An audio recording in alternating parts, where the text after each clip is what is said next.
Donc, l'onction, que quelqu'un dise avec moi, l'onction pour servir, L'onction pour L'onction L'onction pour pour servir. servir. servir. L'onction pour l'onction pour servir. impacter L'onction L'onction L'onction pour pour pour impacter. impacter. impacter. L'onction pour impacter. et l'onction pour porter du fruit.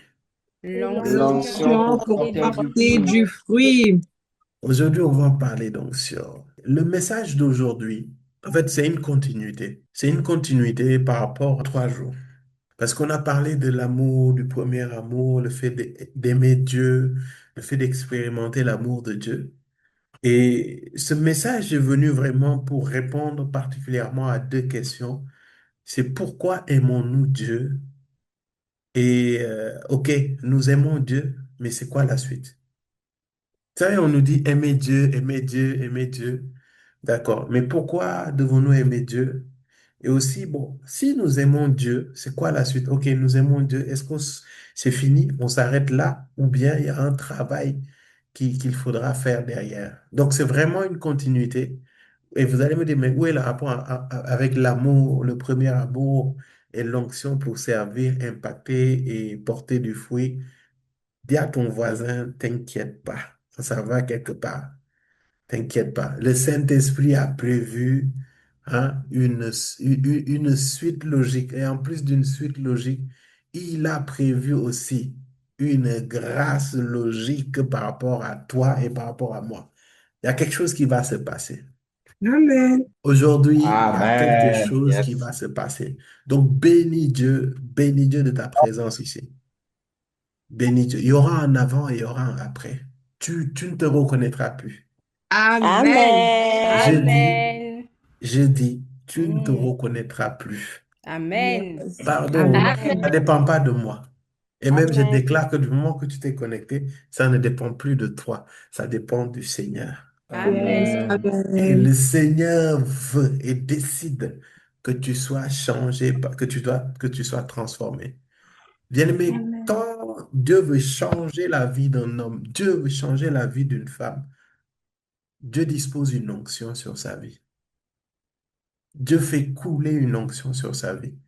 Et j'ai toujours tendance à dire que l'onction ne s'arrête pas seulement aux capacités, mais l'onction aussi travaille la personnalité. L'onction travaille l'intérieur. C'est vrai que l'huile tombe sur la tête, mais l'huile a cette capacité de pénétrer l'intérieur. Même si on mettait de l'huile sur ta tête, normalement, les femmes savent de quoi je parle.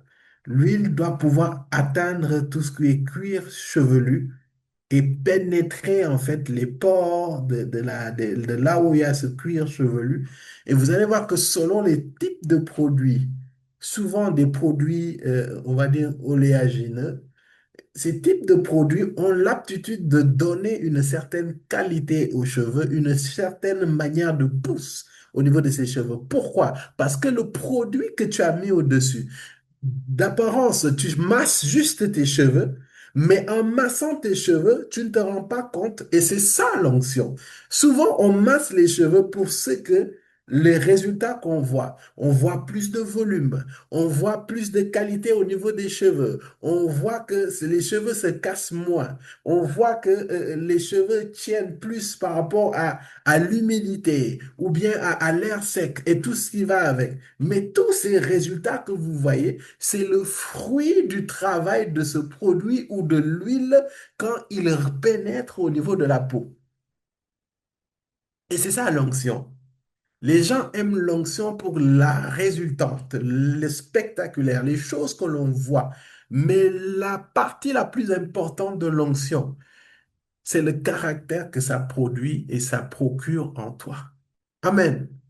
C'est pour cela, vous allez souvent voir que on dit que et vous serez, on dit, la parole de Dieu, c'est pas des discours persuasifs, mais c'est une démonstration d'esprit et de puissance. N'est-ce pas? Donc, cette dimension de l'esprit, c'est cette dimension qui est au-dedans de toi. qui est au contact de ton âme et qui provoque des changements, une transformation au niveau de ton âme. Et maintenant, la puissance, c'est cette dynamique. Ce sont les résultats que tu arrives à procurer sur la base du travail qui a été fait à l'intérieur de toi. Et ce quelqu'un me suit. Et c'est pour cela qu'on dit, mais vous recevrez une puissance survenant sur vous. Mais cette puissance survenant sur vous, on dit que c'est l'esprit. Et vous allez voir qu'avant qu'ils ne reçoivent cette puissance sur eux, le Seigneur Jésus a passé plus de 40 jours avec eux et il les a enseignés. Il les a changés, il les a transformés à travers des enseignements. Et dans la parole, il est écrit que leur esprit s'ouvrit. Leur esprit s'ouvrit parce que la parole de Dieu est venue labourer leur cœur. Et si leur cœur n'était pas préparé, ils n'allaient pas rester après le départ du Christ dans la chambre haute, soupirant, cherchant Dieu, soupirant après ce que le Seigneur avait prévu. C'est parce que derrière, le cœur était en alignement par rapport à ce que l'onction voulait faire. Et c'est la raison pour laquelle, lorsque le cœur est suffisamment préparé, l'onction qui vient devient efficace. Quand l'onction rencontre un cœur disposé, cette onction travaille efficacement. Et c'est la raison pour laquelle, parfois, on peut venir t'imposer les mains, on peut venir prier pour toi, on peut venir t'impacter, on peut venir faire des prières d'impactation.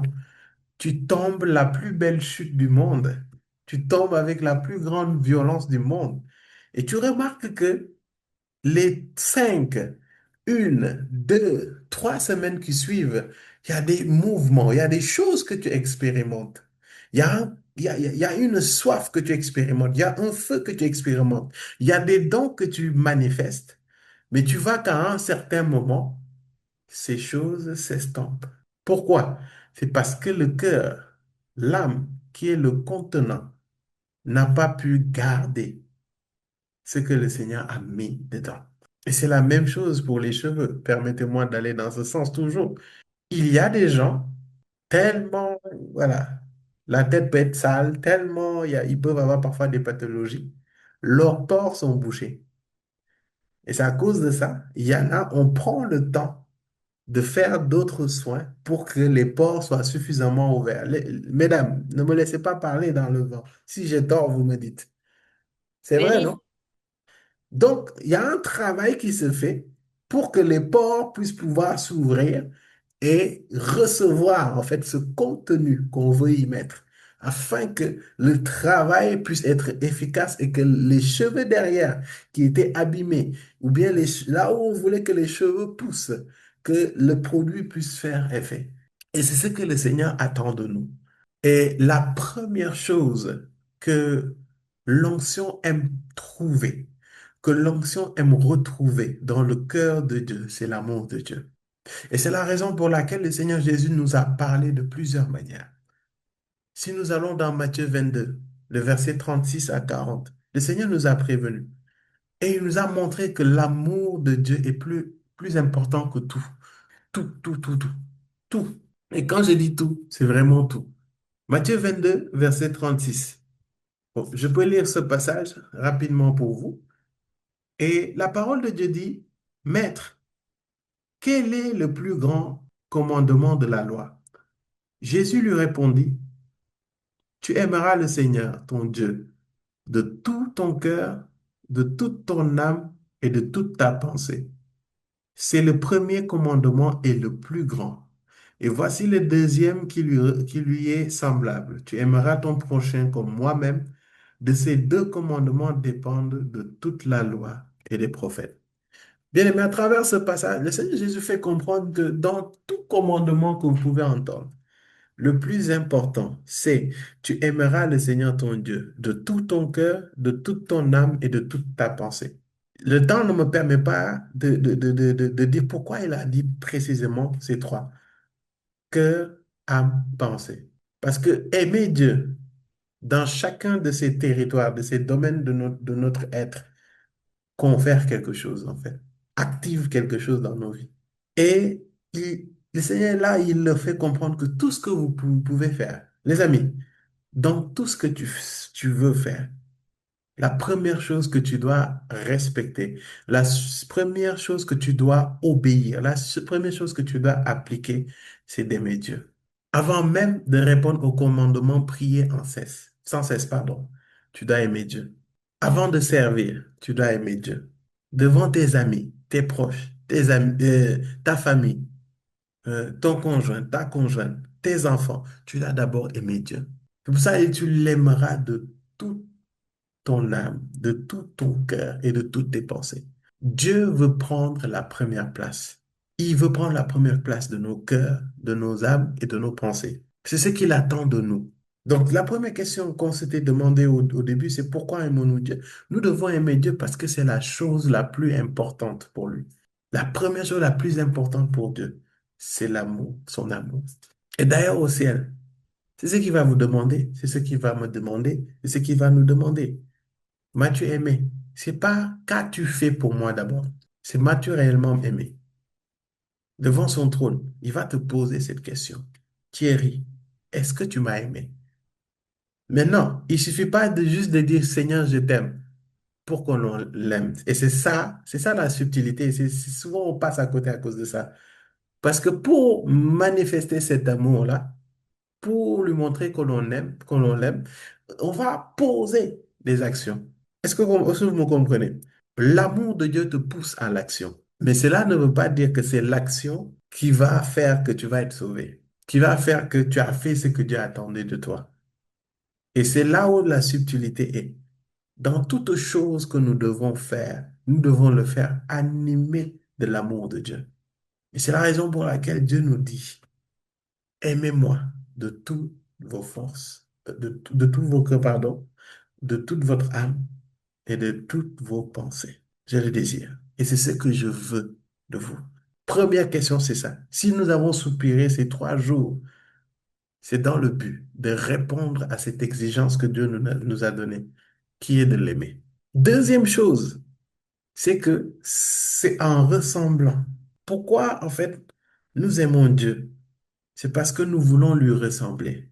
Et c'est en lui ressemblant que l'amour de Dieu devient parfait. Je pousse ce que j'ai dit sur la base de la parole. On va aller cette fois-ci dans 1 Jean 4, verset 17.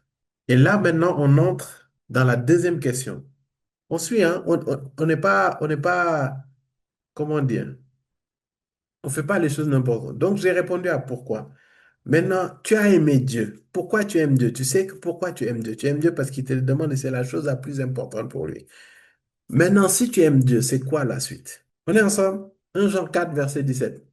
C'est en cela que l'amour est parfait en nous, de sorte que nous aurons de l'assurance le jour du jugement, parce que nous sommes dans ce monde de tel que lui, il est. Non. Donc, il dit, c'est en cela que l'amour est parfait en nous, de sorte que nous aurons de l'assurance le jour du jugement, parce que nous sommes dans ce monde tel que lui, il est.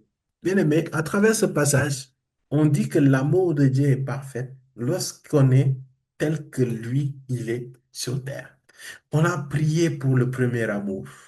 On a désiré le premier amour. Pourquoi? Parce que Dieu veut qu'on l'aime. Maintenant que nous l'aimons, c'est quoi la suite? La suite, c'est de lui ressembler. Dieu attend de toi et moi que nous lui ressemblons. Et notre amour envers Dieu, si je veux te donner une unité de mesure de si tu aimes Dieu, la première chose, c'est d'accepter cette transformation qui t'amène à être à son image et à sa ressemblance. Dieu veut que tu te laisses transformer. Dieu veut que tu lui ressembles. Dieu attend de toi, attend ça de toi. Donc, il faut que à partir d'aujourd'hui, tu soupires après l'amour de Dieu. Mais ne demande pas l'amour de Dieu pour demander, mais demande l'amour de Dieu pour que tu sois transformé à son image et à sa ressemblance. Maintenant, pour pouvoir être transformé à son image et à sa ressemblance, en d'autres termes, pour manifester cet amour en retour envers Dieu, il faut que tu exerces, tu parles le langage de l'amour de Dieu. Hmm. Vous connaissez les livres, je pense que la majorité le connaissent, les 5 langages d'amour de Gary Chapman. Hein? Il y en a 5. Paroles valorisantes, les cadeaux, les temps de qualité, je ne sais même plus le reste, des trucs de ce genre. Ah non, mon langage de l'amour, c'est ça. Hein? Service rendu, voilà. Je suis à 4. Hein? Bon, le 5e, on met dans le sang de Jésus, puis on avance. Ah oui, les câlins, les toucher. Mais Dieu a un langage d'amour. Dieu a un langage d'amour. Et pour justement manifester cet amour qui nous amène à la transformation, il faut que nous puissions appliquer son langage d'amour-là. Bon, vu ton comportement, on va continuer, on va aller sur l'onction, on va God, pas il peut perdre de temps. avance. Avance, on attendait. Dieu a un langage d'amour. C'est-à-dire, si tu veux qu'il sache que tu l'aimes, il va attendre de toi quelque chose. Tout comme toi, si moi, par exemple, mon langage de l'amour, c'est les cadeaux, et que mon frère Gasparin, son langage d'amour, c'est les temps de qualité, ma sœur Biliana, son langage d'amour, c'est quoi encore? Je dis quoi? Temps de qualité. Et mon frère Golbert, son langage d'amour, c'est les toucher.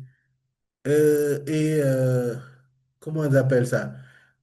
Gasparine, son langage d'amour, c'est, je sais pas quoi, donnez-moi, c'est quoi encore? Parole valorisante. Merci. Donc, ça veut dire que ces personnes se sentent aimées que lorsque tu passes à travers ce langage d'amour-là. Il y a des gens pour qui se sentent aimés. En fait, ils aiment bien que tu leur donnes des cadeaux. Et quand tu leur fais des cadeaux, ils se sentent aimés, ils sentent que tu les valorises et tout. Il y en a d'autres, tu leur donnes des cadeaux, ça ne leur fait ni chaud ni froid. Ces gens-là préfèrent 1000 fois que tu passes leur rendre visite, que tu puisses discuter avec eux, ou bien que vous sortiez vous promener. Et c'est en cela qu'ils vont se dire, lui, il m'aime, parce qu'il prend du temps avec moi. Il laisse tout ce qu'il fait et il vient passer du temps avec moi. Il y en a d'autres, ils vont se sentir aimés parce que tu leur dis que tu les aimes. C'est pas les cadeaux qui les intéressent. Eux, c'est qu'il faut qu'ils entendent que tu les aimes. Donc, sur la base des actions que tu vas poser, tu vas voir que ces gens vont se sentir plus ou moins aimés. Et souvent, le truc avec les langages d'amour, c'est que souvent, les gens vont exprimer leur langage d'amour par le langage par lequel ils aimeraient qu'on leur démontre l'amour. Souvent, les gens qui aiment donner des cadeaux, parfois ils ne discernent pas que l'autre, c'est pas son langage d'amour, mais en vrai, moi, j'aime bien qu'on me fasse des cadeaux. C'est pour cela que j'aime donner des cadeaux aux autres. Mais est-ce que la personne à qui tu donnes des cadeaux, c'est ce qu'elle attend pour se sentir appréciée ou aimée? Et souvent, c'est comme ça que nous faisons avec Dieu. Il y a des gens ici, frère, tu te lances dans des sacrifices que Dieu ne t'a pas demandé. Il y a des gens ici, tu te lances dans des aventures que Dieu ne t'a pas demandé de faire. Il y a une chose que Dieu nous demande pour expérimenter son amour, pour manifester son amour, pour qu'on lui démontre notre amour. Et ce langage-là, c'est dans 1 Jean 2 verset 5. Quelqu'un peut lire pour nous ce passage. Mais l'amour de Dieu est vraiment parfait en celui qui garde sa parole. C'est à cela que nous reconnaissons que nous sommes en lui.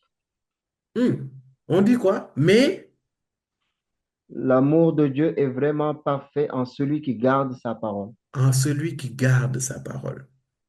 C'est à cela que nous reconnaissons que nous sommes en lui. On dit encore une fois, mais l'amour de Dieu est vraiment parfait en celui qui garde sa parole. Dieu aime, Dieu apprécie ceux qui gardent sa parole. C'est-à-dire aujourd'hui, quand tu rentres et tu lis la parole de Dieu, qu'est-ce que la parole de Dieu te dit? Et quand tu lis cette parole, est-ce que tu gardes cette parole dans ton cœur, dans ton âme et dans tes pensées? Est-ce que tu gardes cette parole? C'est-à-dire tu lis la parole de Dieu et Tu dis, ah, Dieu a dit ça. Je garde ça dans ma vie et je l'applique dans ma vie au quotidien. Les mercredis, tu te connectes.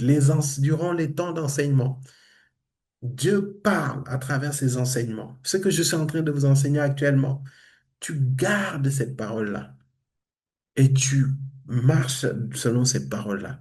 Et on dit que c'est en cela que l'amour de Dieu est vraiment parfait. Parce qu'il dit, mais l'amour de Dieu est vraiment parfait en celui qui garde sa parole. Bien-aimé, ce que Dieu nous demande, ce n'est pas beaucoup. Dieu ne nous demande pas des fleurs. Dieu nous demande de garder sa parole. Et c'est en cela que notre amour pour lui est parfait. Parce qu'il sait que lorsque nous gardons sa parole, nous lui ressemblons réellement. Parce qu'en gardant sa parole, nous sommes transformés en son image. Nous sommes transformés en sa ressemblance. Vous me direz, mais tout ça là, quel est le rapport avec l'onction? On va en venir. Mais j'aimerais dire à quelqu'un aujourd'hui, décide de garder la parole de Dieu.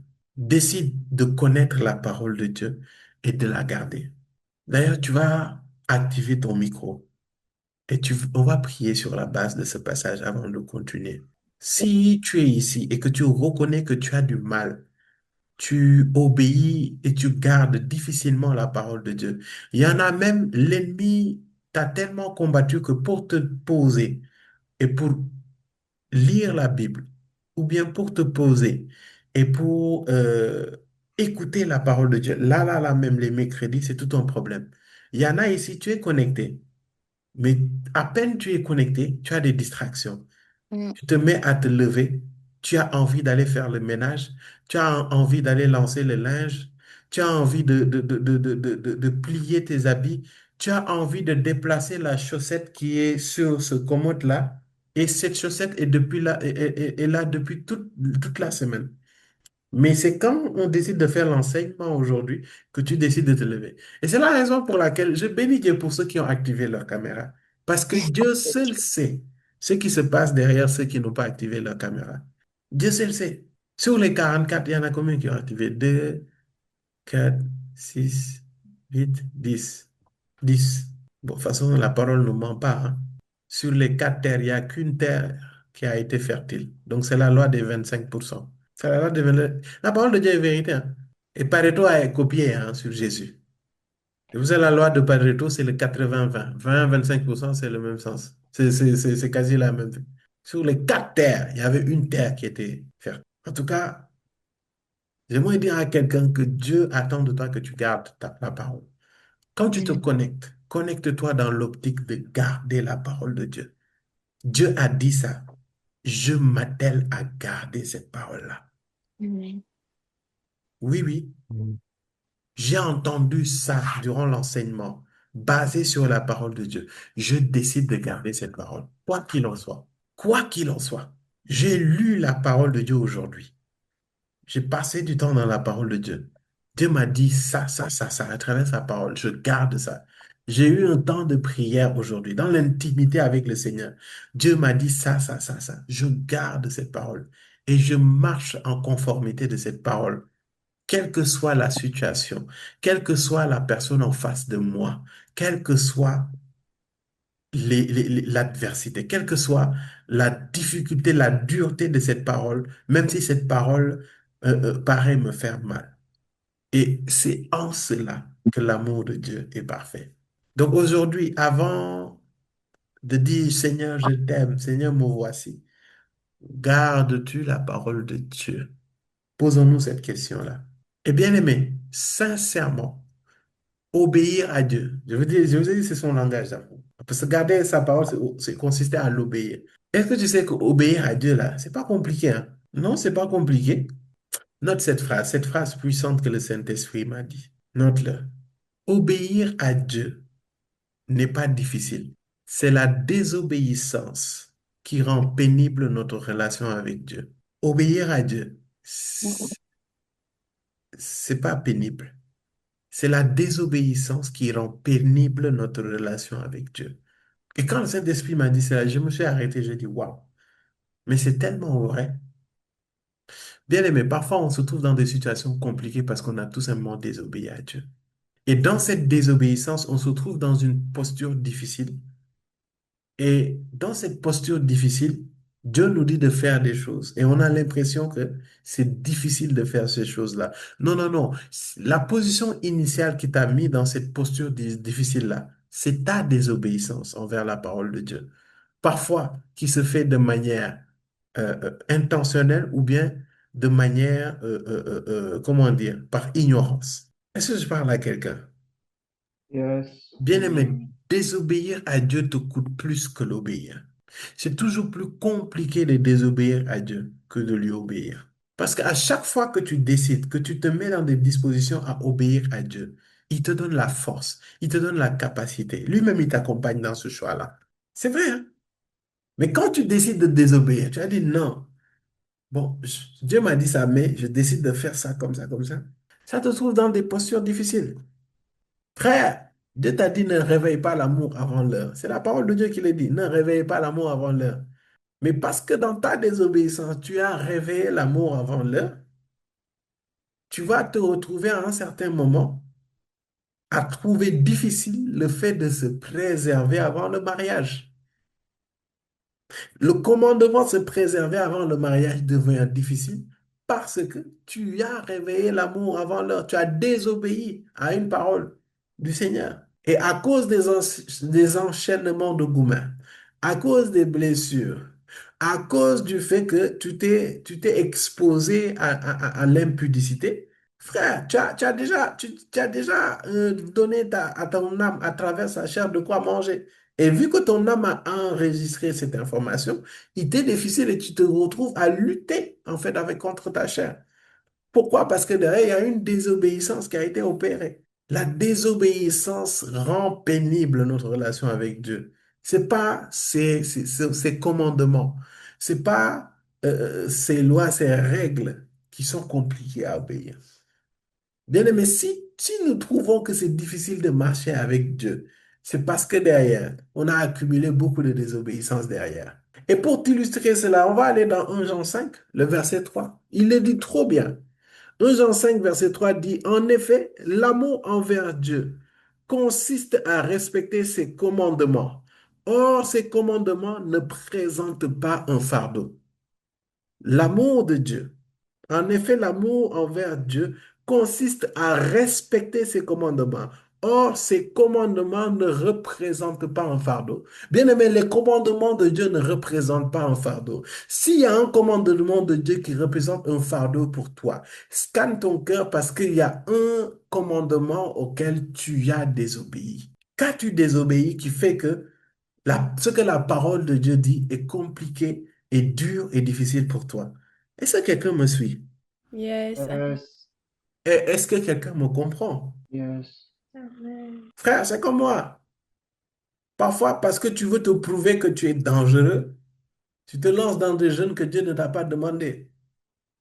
Frère, tu jeûnes le jour là, le jeûne, on dirait que tu as jeûné 5 jours, alors que tu as jeûné qu'entre 9 heures et midi. Frère, c'est comme si tu as jeûné 3 jours secs.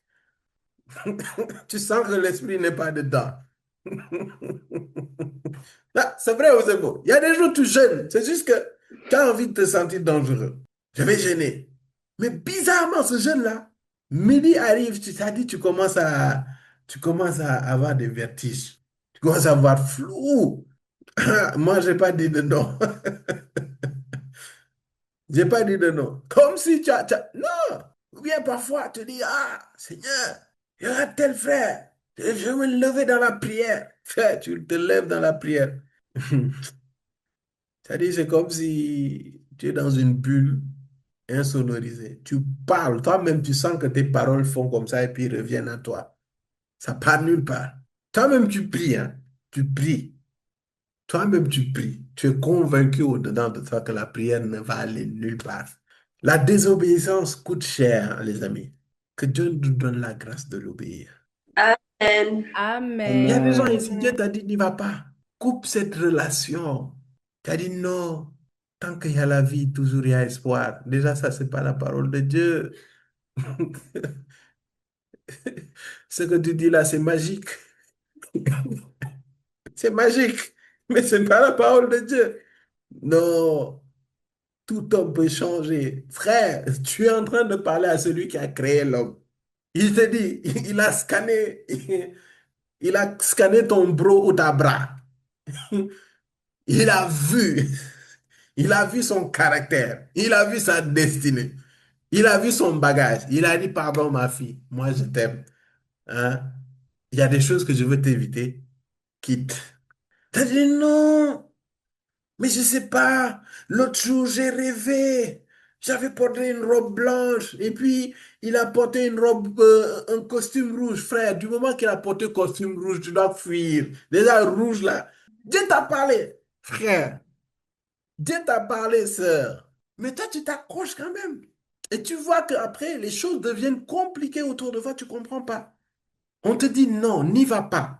Ne va pas ici. Ne t'engage pas dans cette relation. Ne pose pas telle action. Et souvent, vous savez, Dieu peut vous parler à travers la parole de Dieu. Dieu peut vous parler à travers des enseignements, mais Dieu peut vous parler à travers des frères et sœurs en Christ. Dieu peut vous parler à travers votre père ou votre mère dans la foi. Dieu peut vous parler. Il vous dit, n'y va pas. Il te dit, non, prends ton temps. Parfois, on peut être diplomatique. Au fond de nous, on sait. On sait que ça, là, ça ne va pas aboutir. On te dit, non, réfléchis bien. Moi, souvent, j'ai histoire de cœur là, parce que je sais. Parfois, je reçois des messages clairs. Mais par rapport à la maturité de la personne ou bien l'engagement des organes de la personne, tu ne vas pas dire les choses de certaine manière. Parce qu'il y en a, ils vont dire que, ah, lui, c'est un papa méchant, il ne veut pas le bonheur de ses enfants. Il y en a même, ils risquent de partir, hein, de quitter le ministère pour ces histoires-là. Tu dis, ok, bon. Dieu fait grâce, mais réfléchis bien.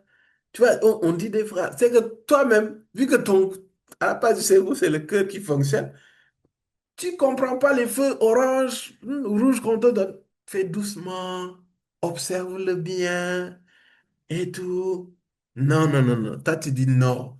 Donc, ça fait qu'après, tu te retrouves dans une situation difficile et tu te dis, mais Seigneur, pourquoi me poses-tu ces fardeaux? Non, la parole de Dieu dit quoi? Il dit en effet, l'amour envers Dieu consiste à respecter ses commandements. Or, ces commandements ne représentent pas un fardeau. Les commandements de Dieu ne représentent pas un fardeau. Je vous assure. Quand Dieu te dit laisse quelque chose, même si ça paraît difficile, laisse. Dieu sait de quoi il te protège. Dieu sait de quoi il te garde. Dieu te dit arrête la cigarette. Il y a des gens ici, Dieu te dit d'arrêter la cigarette. Dieu sait de quoi il veut te protéger. Arrête de fumer. Il faut que tu arrêtes de fumer. Tu es le temple du Saint-Esprit. Dieu veut te garder de certaines choses. Ça paraît difficile. Pourquoi? Parce que tu as désobéi, tu as fumé pendant longtemps. Mais si tu te repens sincèrement et que tu te satures de lui et tu gardes sa parole, c'est-à-dire tu satures, tu fais de telle sorte que tu gardes ta parole. Parce qu'à chaque fois que tu fumes, tu ne gardes pas la parole de Dieu. Donc ça veut dire que tu dois t'exposer continuellement à la parole de Dieu jusqu'à cette parole reste. Parce que quand cette parole reste, la cigarette sort. C'est la même chose avec l'alcool. Tu es ici parce que tu crois que tu es chrétien, tu dois être ivre. Non, l'ivrognerie, c'est un péché. L'impudicité, c'est la même chose. Et j'aimerais dire à quelqu'un ici, il n'y a aucune addiction. Il n'y a aucune addiction qui est au-delà de la force et de la puissance de notre Seigneur Jésus. Le challenge, c'est quoi? C'est de travailler à garder la parole de Dieu dans ton cœur. Et quand on dit garder la parole de Dieu, c'est-à-dire que la parole de Dieu entre dans ton cœur et y reste. Parce que quand la parole de Dieu reste dans ton cœur, toute la suite là, tout ce qui n'est pas de lui part. Est-ce que je parle à quelqu'un qui aime Dieu, ou plutôt qui aspire à aimer parfaitement Dieu? Amen. Donc, travaillons à garder sa parole. Ça doit être Amen. notre challenge à nous tous, hein, les amis. Nous devons travailler à garder sa parole. Travaillons à garder sa parole. C'est pas quelque chose de facile parce que nous avons accumulé beaucoup de désobéissance. Et cette accumulation fait que c'est un fardeau. Mais les commandements de Dieu ne sont pas des fardeaux. Donc derrière, c'est toute chose que Dieu t'a demandé et qui est difficile. Prie Dieu, dis-lui d'exposer tes désobéissances. Repens-toi et demande-lui de l'aide. Demande-lui de l'aide et dis-lui de te donner la grâce de lui obéir, car ses commandements ne sont pas des fardeaux. Et tu vas voir comment ta vie va être changée, transformée et restaurée dans le nom de Jésus. Et tu vas voir que ces prédispositions du cœur font que tu as un cœur oignable. Tu vas voir que avec ce cœur-là, tout ce que Dieu va déposer dans ta vie va rester dans ta vie. Un cœur qui lui est entier, un cœur qui lui est dévoué, un cœur qui est décidé à garder sa parole. Même si parfois tu tombes, mais tu te relèves, tu dis, je garde ta parole. C'est dur, mais je garde ta parole. Je me repens de mes désobéissances, je garde ta parole. Bien aimé, je suis en train de te donner une clé pour garder tout ce que Dieu te donne. L'onction pour laquelle on va prier tout à l'heure. Si tu n'as pas ce cœur, ça ne sert à rien. Il faut que tu décides de garder. Sinon, on va prier, l'onction de Dieu va descendre, les dons de Dieu vont descendre, mais ça ne va pas rester. Le feu de Dieu va descendre, mais ça ne va pas rester. Il y a des gens pour qui ici, j'ai prié, ils ont eu un esprit de prière terrible, mais au bout d'un mois, c'est reparti. Il y a des gens ici, parce qu'ils ont été exposés à la présence, à l'onction de Dieu durant les 12 jours, ils avaient reçu un esprit de prière, un esprit de consécration, un feu, une puissance particulière, une sensibilité particulière, mais ils n'ont pas su garder cela. Il y en a ici, ils ont reçu des dons prophétiques terribles, d'une précision extraordinaire, mais à cause du cœur, qui n'est pas rempli de l'amour de Dieu, qui ne garde pas la parole de Dieu, à cause d'un cœur qui n'aspire pas à être à l'image de Dieu, ce que Dieu veut déposer n'est pas resté. Parce que tout ce que Dieu te communique, ça vient de ses aptitudes à lui. Ça vient de sa personnalité, si je peux le dire comme ça. Donc, ses dons, ses grâces, son onction reconnaît en fait l'identité de Dieu, l'identité de Christ. Donc, tant qu'il voit cela, en fait, il reste. Quelqu'un ne me comprend pas. Parce qu'après, l'onction qui t'est communiquée va attirer des entités qui vont t'accompagner. Et ces entités-là ne restent que lorsqu'ils voient du divin. Déclare avec moi, Seigneur, active ton micro et déclare avec moi, Seigneur, Seigneur, Seigneur, Seigneur, à partir d'aujourd'hui, à à partir partir d'aujourd'hui, d'aujourd'hui, donne-moi la grâce de garder ta parole. donne-moi donne-moi la la grâce de garder ta parole. Donne-moi la grâce d'être rempli de ton amour.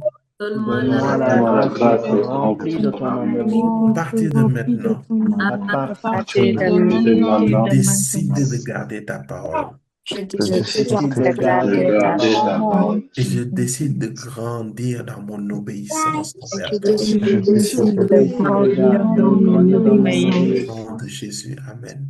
Au Amen. nom de Jésus. Amen. Bien-aimé, il y a beaucoup de blocages que nous subissons.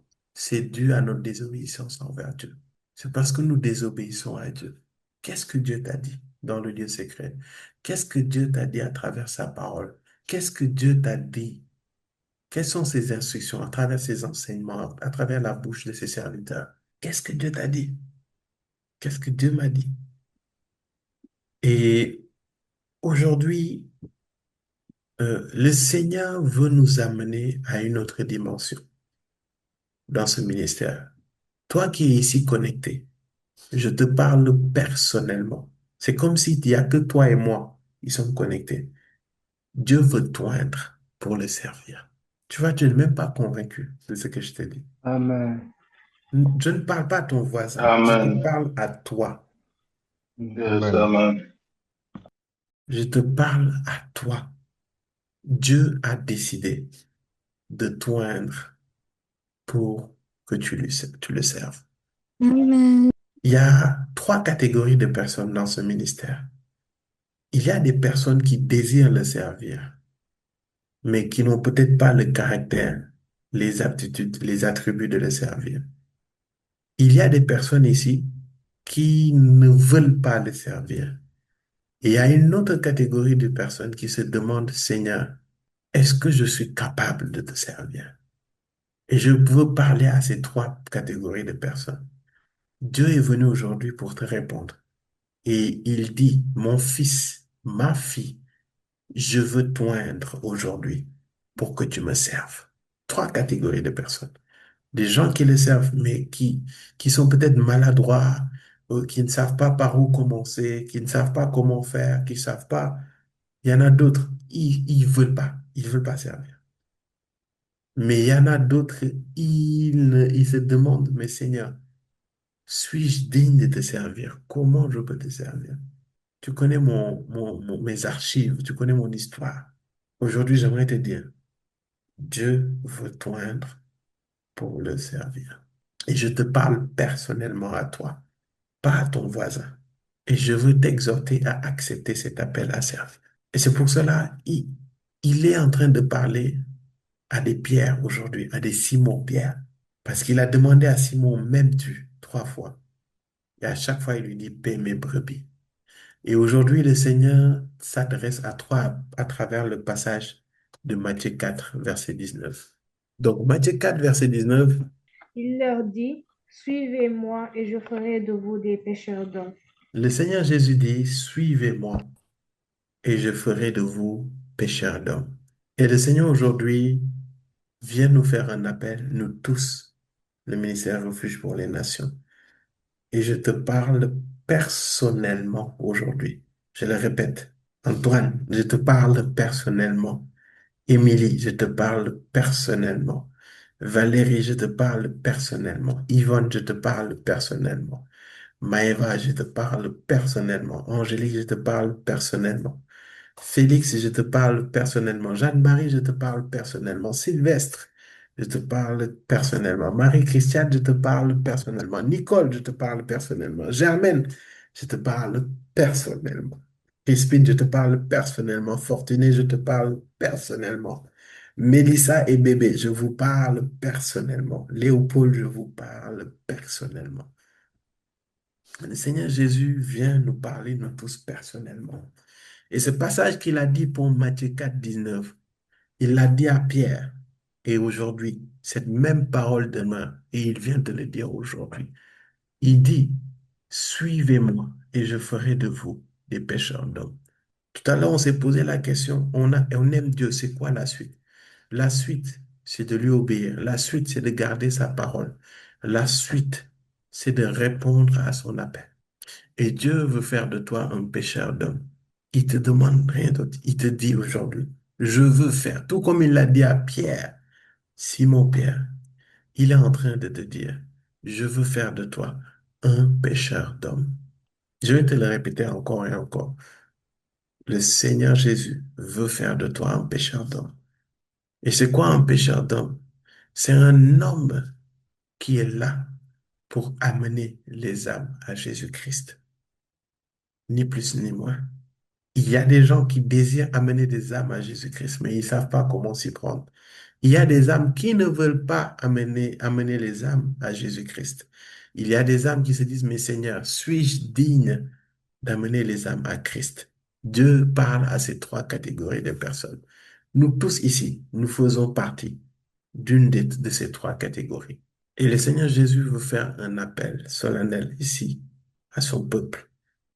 Et cet appel, c'est RPN, suivez-moi et je ferai de vous pécheurs d'hommes. Donc toi qui te poses toutes ces questions, la première chose que Dieu te demande aujourd'hui, c'est de le suivre. C'est de le suivre. Et c'est connecté, hein. Le suivre revient à garder sa parole. Le suivre revient à entendre cet appel qu'il te fait aujourd'hui et que tu vas dans la direction de cet appel-là. Parce que le jour où tu vas reconnaître et accepter cet appel de Dieu de faire de toi un pécheur d'homme, c'est en ce moment que l'onction pour servir va descendre sur ta vie. Parce qu'il y a une catégorie d'onction particulière que Dieu veut disposer dans nos vies aujourd'hui. Et j'aimerais lire avec toi Jérémie 1 à partir du verset 4. Un passage que j'aime beaucoup, que je trouve que ça me parle énormément. Donc, j'avais dit quoi? Jérémie 1, verset 4. La parole de l'Éternel m'a été adressée. Hmm. Avant de te former dans le ventre de ta mère, je te connaissais, et avant que tu naisses, je t'avais consacré. Je t'avais désigné prophète pour les nations. J'ai répondu, Ah, Seigneur éternel, je ne sais pas parler, car je suis trop jeune. L'Éternel m'a dit, Ne prétends pas que tu es trop jeune, car tu iras trouver tous ceux vers qui je t'enverrai, et tu diras tout ce que je t'ordonnerai. N'aie pas peur d'eux, car je suis moi-même avec toi pour te délivrer, déclare l'Éternel. Puis l'Éternel a tendu la main et a touché ma bouche avant d'ajouter, J'ai mis mes paroles dans ta bouche. Vois aujourd'hui, je te confie une responsabilité envers les nations et les royaumes, celle d'arracher et de démolir, de faire disparaître et de détruire, de construire et de planter. Amen. C'est une parole prophétique puissante que le Seigneur vient libérer aujourd'hui. Et avant que je ne continue, Père, je prie dans le nom de Jésus. Préserve les cœurs de la distraction et réveille dans les cœurs les sentiments qui sont en toi. Réveille dans les cœurs les sentiments qui sont en toi. Réveille dans les cœurs les sentiments qui sont en toi. Il y a quelqu'un qui a besoin d'entendre cette parole et il y a quelqu'un qui a besoin de garder cette parole afin que cette parole pénètre dans son cœur et que cette parole transforme son cœur pour l'amener là où tu as prévu de l'amener dans le nom de Jésus. Amen. Bien-aimé, ce passage, il dit, la parole de l'Éternel m'a été adressée. Et le Seigneur dit, avant de te former dans le ventre de ta mère, je te connaissais. Et avant que tu naisses, je t'avais consacré, je t'avais désigné prophète pour les nations. Dans ce passage, le Seigneur parle à Jérémie, mais le Seigneur te parle. Et il te dit que avant de te former dans le ventre de ta mère, je te connaissais. Dieu te connaissait. Avant même que tu ne sois dans le ventre de ta mère, Dieu te connaissait. Dieu savait quels allaient être tes challenges, tes blessures de l'âme, tes échecs, tes péchés, tes manquements. Il savait tout ça. Je ne sais pas si tu en es conscient. Dieu te connaissait et il savait les choses les plus, comment on dit ça, loufoques, les choses les plus bizarres que tu allais faire. Dieu connaissait les choses les plus bizarres qui allaient se passer dans ton cœur. Dieu te connaissait et connaissait les péchés les plus sombres que tu allais faire, avant même que tu ne sois conçu dans le ventre de ta mère. Il le savait. Et pourtant, il dit, et avant que tu naisses, je t'avais consacré, je t'avais désigné prophète pour les nations. Bien-aimé, avant que tu naisses, Dieu t'a consacré. Et le mot consacré signifie quoi? Ça veut dire que Dieu t'a mis à part pour le servir. Malgré les malgré les malgré. Dieu connaît tes défauts. Dieu connaît ton caractère. Dieu connaît tes péchés. Dieu connaît ton cœur. Dieu connaît tes manquements. Et il t'a consacré. C'est-à-dire, il t'a vu avec tes défauts. Il t'a vu avec tes déformations. Et il a décidé de te consacrer, c'est-à-dire de te mettre à part pour lui. C'est comme s'il y avait une foule et Dieu te dit, Thierry, viens, mets-toi à côté pour me servir. Aujourd'hui, j'aimerais dire ça à quelqu'un. Et il t'a désigné prophète pour le... Vous savez, le mot prophète, c'est dire parler de la part de Dieu. Dieu t'a désigné pour le servir.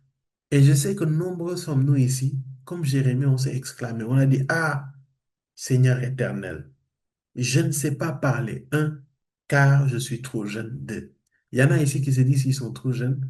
Il y en a qui se disent qu'ils sont trop vieux. Il y en a qui se disent qu'ils sont trop sales. Il y en a qui se disent qu'ils n'ont pas les capacités. Il y en a qui se disent qu'ils ne savent pas parler. Il y en a qui se disent qu'ils sont trop occupés. Dieu te dit non. Dieu lui dit, l'Éternel m'a dit, ne prétends pas que tu es trop jeune, car tu iras trouver tous ceux vers qui je t'enverrai et tu diras tout ce que je t'ordonnerai.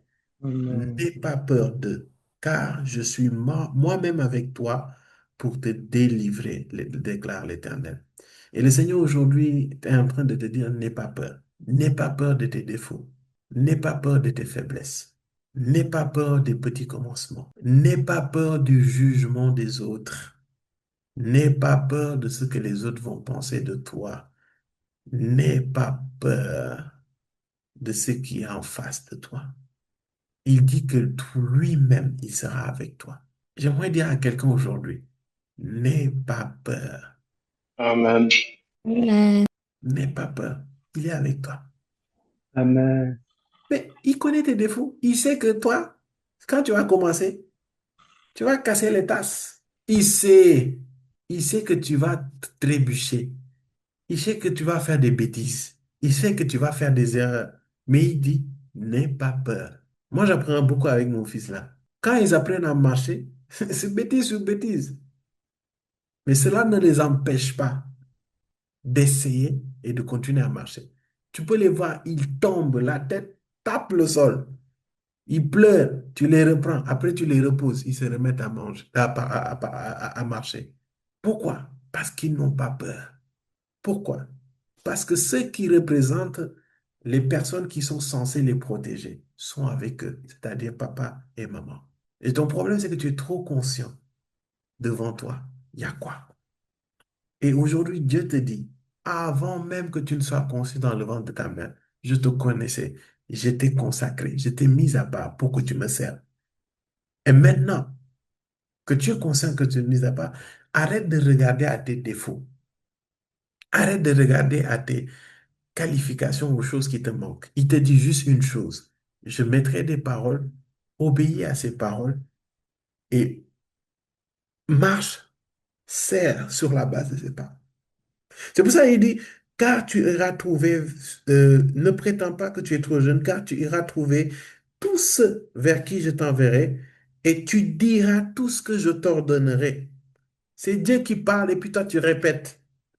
N'aie pas peur d'eux, car je suis moi-même avec toi pour te délivrer, déclare l'Éternel. Et la première chose que bénéficient les hommes qui acceptent de marcher avec Dieu, les hommes qui décident de se consacrer et de servir Dieu, c'est que Dieu lui-même est avec eux. Ça veut dire que Dieu te connaît. Quand tu acceptes l'appel de Dieu, Dieu lui-même est avec toi. Il y a des gens ici, Dieu lui-même n'est pas avec toi parce que tu n'acceptes pas d'aller le servir. Et c'est la même raison pour laquelle Dieu est allé avec Moïse au lieu de leur envoyer l'ange. Que Dieu te délivre de la peur dans le nom de Jésus. Que Amen. Dieu te délivre de Amen. la peur de servir Dieu. Que Dieu te Amen. délivre de la peur d'annoncer la parole de Dieu dans les nations. Que Dieu te délivre de Amen. cela dans le nom de Jésus. Amen. Amen. Bien-aimé, et la parole met point. Et puis on dit, puis l'Éternel a tendu la main et a touché ma bouche, avant d'ajouter, j'ai mis mes paroles dans ta bouche. Vois aujourd'hui, je te confie une responsabilité envers les nations et les royaumes, celle d'arracher, de démolir, etc., etc. Il y a un point, mais entre le verset 8 et le verset 9, il y a quelque chose qui s'est passé et que Jérémie n'a pas écrit. C'est que Jérémie a accepté. Et alors que Jérémie a accepté, c'est là que Dieu a tendu la main et a touché sa bouche afin d'ajouter des paroles dans sa bouche. Actuellement, Dieu fait son appel. Libre à toi d'accepter ou de refuser. Mais que lorsque tu acceptes, Dieu lui-même est avec toi. Et Dieu lui-même tend sa main, met sur ta bouche et met des paroles. Mais si tu n'acceptes pas, il s'arrête là. Il ne va pas tendre sa main, ni mettre sa bouche, ni être avec toi. Dieu appelle aujourd'hui quelqu'un à servir. Dieu appelle quelqu'un aujourd'hui à être un pécheur d'hommes. Il s'agit de moi. Il s'agit de toi. Et je te parle personnellement. Je ne parle pas à un groupe, hein. Je te parle personnellement à toi et à moi. Et tu vas voir que le fait d'être un pécheur d'hommes va engager quelque chose. Tu vas arracher, tu vas démolir, tu vas faire disparaître, tu vas détruire afin de construire et planter. Tu vas arracher des pensées négatives. Tu vas démolir des forteresses. Tu vas faire disparaître des blessures et tu vas détruire les œuvres du diable dans la vie de cette personne afin de construire la vie de Christ et planter Christ dans les vies. Bien-aimé, il n'y a rien, et je pèse bien mes mots, je pèse bien mes mots, Il n'y a rien que tu puisses faire sur la terre qui soit plus grand que ça, pécheur d'homme. Il n'y a rien. Et je pèse mes mots. Il n'y a aucun exploit que tu peux faire ici sur terre qui soit plus grand que être un pécheur d'homme. Parce que sur terre, il n'y a personne qui n'est plus grand que Christ. Personne. Et celui-là qui était Dieu sur terre, son rôle, il, il a attelé sa vie à quoi? À être un pécheur d'homme. C'est ce qu'il a fait. Donc tout ce que fait l'homme le plus important, c'est la chose la plus importante sur la terre. Excuse-moi, hein, il n'y a rien. Tu n'as qu'à ouvrir 100 000 orphelinats. Si derrière ces 100 000 orphelinats que tu ouvres, tu n'es pas pécheur d'homme, tu n'as rien fait. Ça doit vibrer en toi, le fait de pécher des hommes, c'est-à-dire le fait de gagner des âmes à Christ. C'est la chose la plus importante que tu puisses faire. Je ne suis pas en train de dire que tu dois tout laisser. Non, non, non, non. Mais dans tout ce que tu fais, chose la plus importante, c'est pécher des hommes, gagner des âmes, ramener des âmes à Christ. Et je te le dis maintenant, tu n'as qu'à gagner tout l'or, tout l'argent du monde, être l'homme le plus riche du monde. Si tu ne gagnes pas des âmes pour Christ, tout ce que tu fais est vain. Et je te le dis aujourd'hui. Et aujourd'hui, c'est ce que le Seigneur veut de nous, faire de nous des pécheurs d'hommes. Dieu t'appelle à être un pécheur d'hommes. Dieu veut que tu sois un pécheur d'hommes. Et c'est cet appel qu'il est venu faire dans sa maison aujourd'hui. Il n'y a pas plus grande chose que d'être utilisé par Dieu pour que des vies soient changées, pour que des vies soient transformées, pour que des vies soient restaurées, pour que des vies viennent à lui et soient complètement transformées pour être leur meilleure version d'eux-mêmes. Je l'ai dit, je le redis. Mais aujourd'hui, il y a une onction particulière qui va être libérée au milieu du peuple de Dieu. Et il faut que ton cœur soit disposé. Il faut que ton cœur soit disposé par rapport au fait d'aimer Dieu, de garder sa parole et de désirer être un pécheur d'homme. L'objectif, c'est pas de dire, Seigneur, je suis trop jeune, je ne parle pas bien, je suis ceci, je suis cela. C'est pas ça le plus important actuellement. Le plus important, c'est que ce que Dieu veut, et ce que Dieu veut, c'est de faire de toi un pécheur d'homme. RPN, nous devons nous mettre en marche pour pécher des hommes. C'est pas mon rôle à moi seul, les amis. Nous tous ici présents, Dieu attend ça de nous. Au quotidien, chaque semaine, chaque mois, chaque année, veut faire de toi un pécheur d'homme. Aujourd'hui, je ne vais pas te dire tu vas être béni, tu vas être libéré, tu vas avoir ton mariage, tu vas être délivré, tu vas être guéri. Non. Aujourd'hui, là, c'est Dieu qui nous demande. C'est Dieu qui nous demande. RPN, veux-tu être un pécheur d'homme? Oui, suis-moi et je ferai de toi un pécheur d'homme. Et moi-même, je mettrai ma parole dans ta bouche. Et tu iras vers les nations. Tu iras vers les nations. Tu iras vers les nations annoncer ma parole. Tu iras Amen. vers les nations pour arracher, démolir, faire disparaître, détruire, construire et planter. Amen. Amen. Mais il y a une démarche à suivre. Et cette démarche, c'est de répondre à cet appel et d'accepter cet appel. C'est pour ça que je vais te laisser télécharger cette parole dans ton âme avant que dans ton âme que tu dises, Seigneur, je décide de te suivre afin que tu fasses de moi un pécheur. On va prier avec lui le mercredi prochain. Dieu veut t'utiliser pour servir. Tu n'as pas besoin d'avoir des diplômes pour ça. Le seul diplôme que tu dois avoir, c'est un cœur disposé. Processe, laisse cette parole travailler ton cœur et on va prier. On va prier. Dans quelle catégorie tu fais partie? Et décides-tu de servir Dieu? Dieu veut que tu serves. Dieu désire que tu l'aimes. Mais derrière cet amour, il veut que tu le serves. Il ne faut pas rentrer dans les histoires de comment le servir. Non, non, non. Là, il demande juste de le servir. Concentre-toi sur ça. Et il faut que tu relises quand on va finir, avant de dormir ou demain, je ne sais pas quand. Jérémie 1 du verset 4 à 10. Tu as besoin de relire ce passage-là. Tu as besoin de relire ce passage. Nous allons prier et si tu es de ceux qui vraiment désirent répondre à cet appel, prie Dieu. Dis-lui, Seigneur, déjà je te rends grâce et je te bénis pour cette parole. Demande pardon. Demande pardon de ne pas avoir servi pour certains et pour d'autres, demande pardon de ne pas de ne pas le servir comme lui il veut. Et après, on va prier pour qu'il nous donne un cœur disposé à le servir. Amen. Père, nous te rendons grâce et nous te bénissons. Merci Seigneur pour ta parole. Merci pour ce message. Et ce message vient comme un rappel. Ce message vient comme pour alerter le peuple de Dieu. Et l'alerte consiste au fait de ton appel. L'appel que tu as fait à Pierre et son frère, lorsque tu leur as dit, suivez-moi et je ferai de vous des pêcheurs d'hommes. Seigneur, c'est ce même appel aujourd'hui que tu lances au milieu de ton peuple. Et dans cet appel, Seigneur, tu désires que nous te servions. Tu désires que nous soyons des pêcheurs d'hommes. Tu désires que nous soyons, Père très saint, des hommes et des femmes qui gagnent des âmes pour ta gloire. Et c'est la raison pour laquelle, Père, nous te demandons pardon avant quoi que ce soit. Nous nous repentons.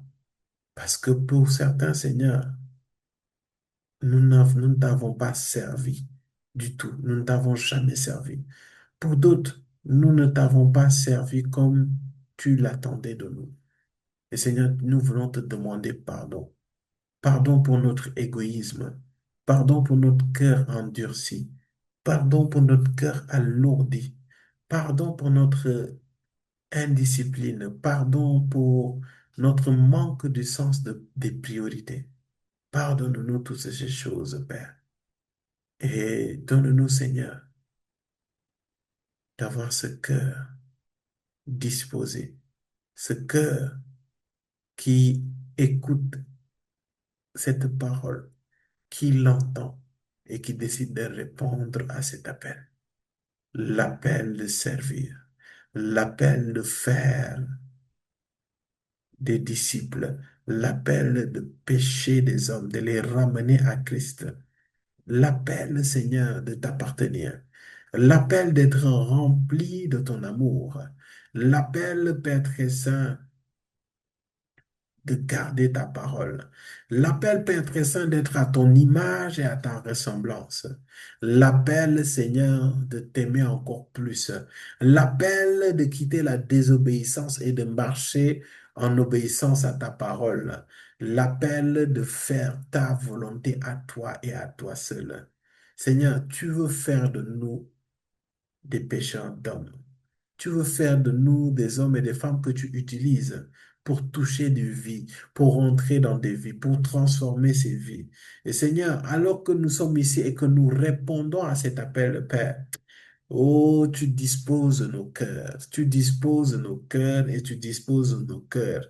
Et tu fais que nos cœurs, Seigneur, soient alignés à ta volonté, alignés à ta parole, afin que tu puisses étendre ta main et poser ta parole sur nos bouches, afin que nous puissions aller, Père très saint, afin que tu nous confies la responsabilité envers les nations, envers les royaumes, celle d'arracher et de démolir, de faire disparaître et de détruire, de construire et de planter pour ta gloire dans le nom de Jésus. Seigneur, nous nous disposons, Père. À partir d'aujourd'hui, je prie que tu parles à nos cœurs. Je prie que tu convainques nos cœurs du péché et de justice.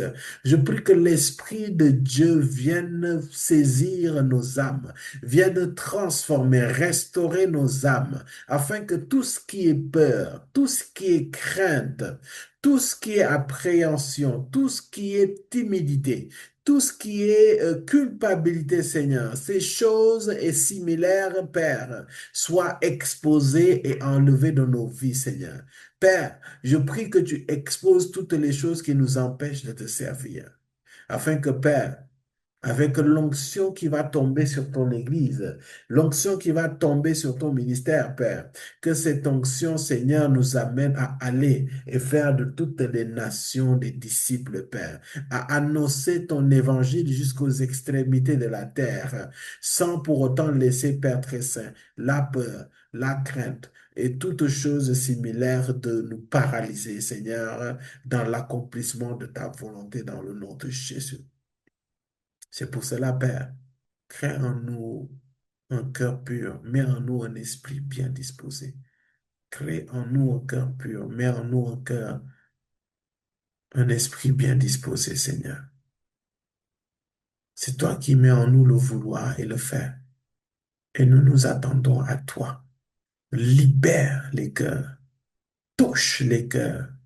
Et qu'à partir d'aujourd'hui, que quelqu'un soit conscient que Dieu le connaissait depuis le ventre de sa mère, avant même d'être formé dans le ventre de sa mère, et que tu nous connaissais. Et avant que nous ne naissions, tu nous avais consacrés, tu nous avais désignés, Père, prophète pour les nations, pour annoncer ton évangile, pour parler ta parole, pour enseigner ta parole, pour encourager par ta parole. Et cela dans le nom de Jésus. Père, ne regarde pas à nos fautes, ne regarde pas à nos manquements. Regarde à ta grâce, regarde à ta miséricorde et donne-nous, Seigneur, de marcher en plénitude de ton esprit vers la destinée, vers la vision que toi-même que tu as inscrit dans ton peuple, dans le nom de Jésus. Seigneur, nous nous attendons à toi, assurément, dans cette saison dans laquelle nous rentrons, des serviteurs de Dieu, des serviteurs qui aiment Dieu, qui craignent Dieu, des serviteurs humbles sont suscités, des serviteurs qui impactent, qui portent des fruits sont, Père très saint, suscités au milieu de nous tous, dans le nom précieux et puissant de Jésus-Christ. Et quelqu'un dise avec moi, Amen, Amen, Amen. Amen. Amen. Amen. Amen. Amen. Amen. Yes. Amen. Amen. Je crois qu'une armée de serviteurs se lève dans le ministère Refuge pour les Nations. Je déclare une armée de serviteurs se lève dans Refuge pour les Nations au nom de Jésus. Amen. Et il s'agit de toi, il ne s'agit pas de ton Amen. voisin, il s'agit de toi. Amen. Au nom de Amen. Jésus.